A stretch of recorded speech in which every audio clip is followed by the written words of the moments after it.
കയ്യിലാണ് ചില്ലി കാശില്ല. കൂട്ടുകാരൻ്റെ കയ്യിൽ നിന്ന് ഒരു 500 കടം വാങ്ങിയിട്ട് അത് തിരിച്ചു ചോദിച്ചിട്ടും കൊടുക്കാൻ പറ്റുന്നില്ല. എന്തിന്? അമ്മമ്മയെ ഹോസ്പിറ്റലിൽ കൊണ്ടുപോകാനായിട്ട് അച്ഛൻ ആദ്യമായിട്ടൊരു 500 രൂപ ചോദിച്ചു. അതുപോലും കൊടുക്കാൻ പറ്റുന്നില്ല. എന്തൊരവസ്ഥയാ ദൈവമേ, എന്ത് ചെയ്യും ഞാൻ? മകനെ, നിന്റെ സങ്കടം നാം മനസ്സിലാക്കും. നിനക്ക് ഇടക്കാലാശ്വാസം എന്നോണം ഒരു 500 രൂപ ഞാൻ നൽകുന്നു.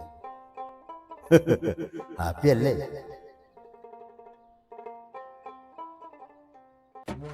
മന്തി പ്ലസ് ലൈം 400, പിന്നെ 100.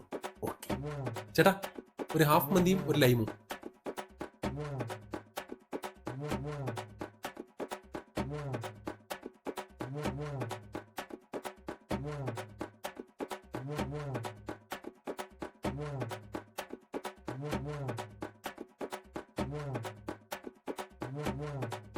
Share bill.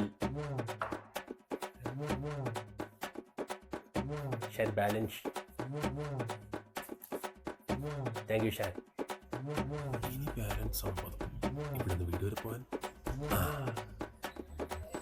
മകനെ, നീ വെറും മകനല്ല, നീ മകനാണ്.